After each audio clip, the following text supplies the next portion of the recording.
What we have here is a little exercise where you're not gonna you get a bunch of equations, 6 of them, and you're not gonna solve them. What you're gonna do instead is write the technique you're gonna use to solve. And the three you're gonna pick is factoring, isolate x squared. That's if you have only x squared. You factor if you have x squared and x. And then q, okay? That's if you have a parentheses with a second power outside. So those 3 ways. So let's decide what I have here. I've got x to the second power. And I have regular x to the first power. So that one would be a factoring. So factoring. So all you need to do is write that. Circle it. That's when you have to make sure you have your 0 and set up the boxes. Okay, right here I have x to the second, but I don't have any other types of x, so that would be isolate x squared. Okay. Next problem, I see that parentheses right away with the second power, so that's q. Okay, next one, I see x to the second, and I have x right here, so that's a factoring. Because the x's aren't like terms, you're never going to be able to use to isolate x squared. It is pointless if you have an x to go with it. Okay, right here you got x squared. And that's pretty much all you have. Okay, so that would be isolate x squared. And then right here, all you have is q. Now what you want to do now is pause the video and do 1, 2, 3, 4, 5, 6. All you do is put the same thing, factoring, isolate x squared, and q. Okay, those are your 3 ways to solve quadratic equations. Okay, and then unpause the video when you get those 6 done.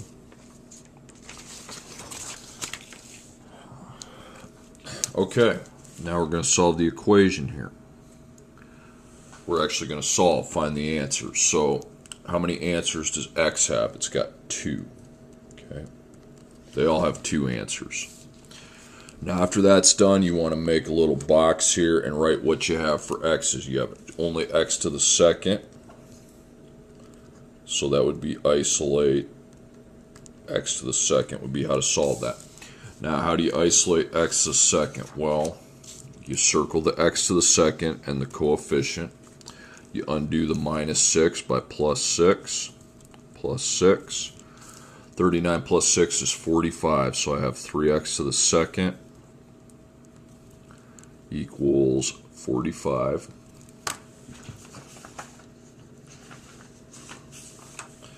And then I need to divide by 3. X to the second power equals 15. Okay, now you undo the second power with the opposite. And what's the opposite of the second power? It's a square root. Okay, the square root and second power undo each other. So I have x. I'm going to put a plus minus. And then I'll find the square root of 15. But I don't want, whenever you're undoing with a square root, if it's a decimal, you need to go to a piece of scratch paper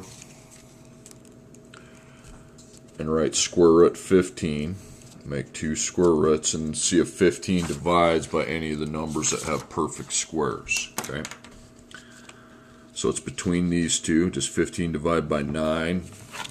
No, I think it's a decimal, but we'll just make sure.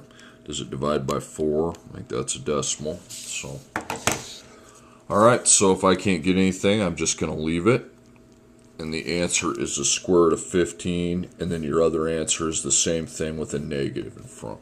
They're just opposites. Negative in front of that. There's a negative right there. Okay, that's how you use isolation. Okay, my next problem, there's 2 answers. And you have x to the second, and you have x.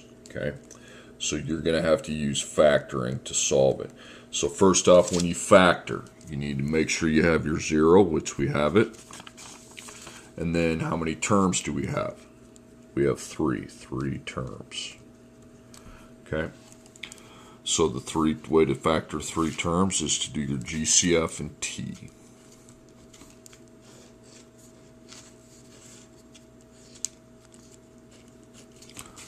So GCF, do you have the negative in front? Nope. Do you have X on everything? Nope. On your GCF calculator, punch in 3, 18, and 81, and that's 3. Okay. So I factor out a 3, and then I divide all these by 3. So I have 1x to the second minus 6x minus 27, and I do the ABC from here. Okay. So I take A times C, and I take 1 times negative 27, and that gives me negative 27. So it's negative, so am I looking for a sum or a difference? Difference. And the difference needs to equal the B, which is 6. 27 minus 1 is not 6. 27 divided by 2 is a decimal. 27 divided by 3 is 9, and 9 minus 3 is 6. Okay, so my 6 is minus, so I know that 9 will be minus automatically. And it's a difference. Do the signs have to match, or do they have to be the opposite? They have to be the opposite, because the only way you can get these to add up to negative 6 is if we make the 3 positive. Okay, remember A does not equal 3. A is right here, okay? And it's 1x to the second, so I can just make 2 parentheses. So xx plus 3 minus 9. And we will drop that 3 down, but the 3 doesn't have an x with it, so we're going to cross it out because I don't want to use that to solve. This is my f1, this is my f2. So x plus 3 can equal 0, or x minus 9 can equal 0. So I subtract 3 from both sides, I get negative 3. And then I add 9 to both sides, and I get positive 9.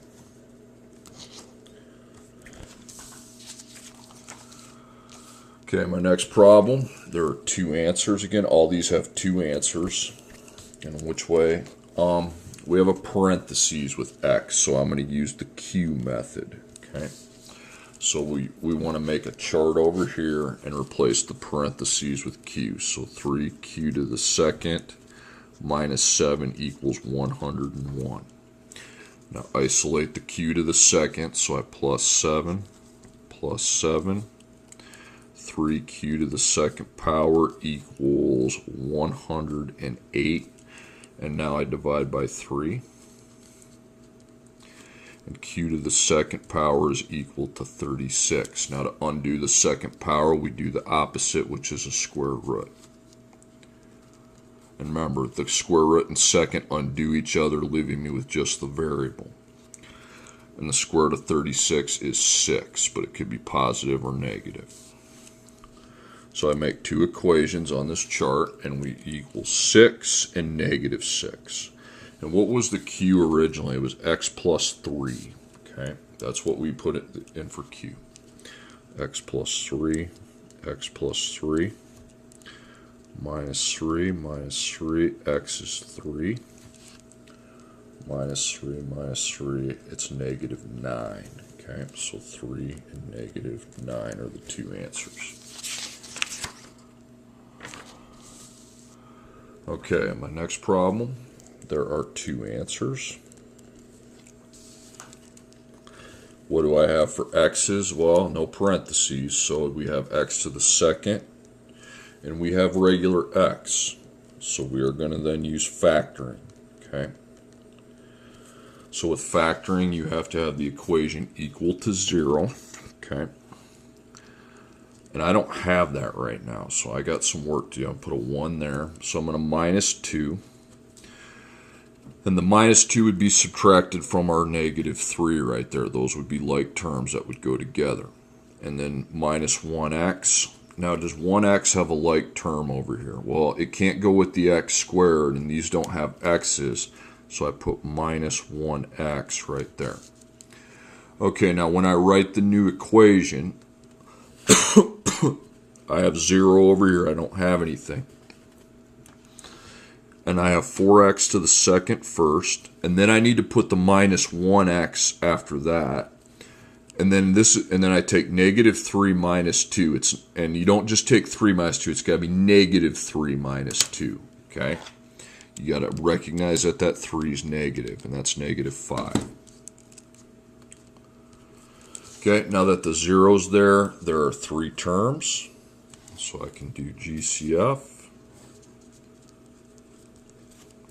and the T-chart. Okay.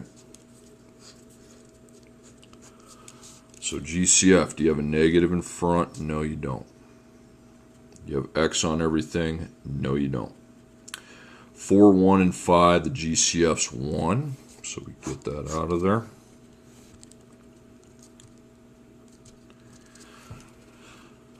Okay, so I take A times C. It's going to be 4 times negative 5, and that's negative 20.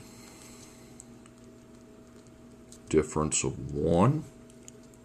1 and 20, nope. 20 divided by 2 is 10, nope. 20 is not divisible by 3, it's divisible by 4 and 5, and that's 5 minus 4 is 1. Okay, so my B is negative 1, so negative here. And difference, the signs have to be the opposite, okay? A equals, here's where I did the A, and that's 4x squared. Okay, it's not a 1, so I'm going to need 4 parentheses here. Okay, so I'm going to place the 4 in front, so 4x and 4x, and then plus 4 and minus 5. Again, now 4 and 4, it's the same number, so we're going to divide by 4, and that's 1x plus 1. 4 and 5, the GCF is 1, so that will just stay the same. And I had no GCF to worry about, so that's my F1, that's my F2. Okay, so 1x plus 1 could equal 0, or 4x minus 5 can equal 0. Minus 1, I get negative 1, and then divide by 4. You can write negative 1/4 or negative 0.25, because that's what it divides by. And then plus 5. 4 times x would equal 5. Then I can divide by 4. And that's either 1.25 or you can leave it 5 over 4. Either answer is acceptable. Okay, so you have 3 equations you need to solve, and go from there.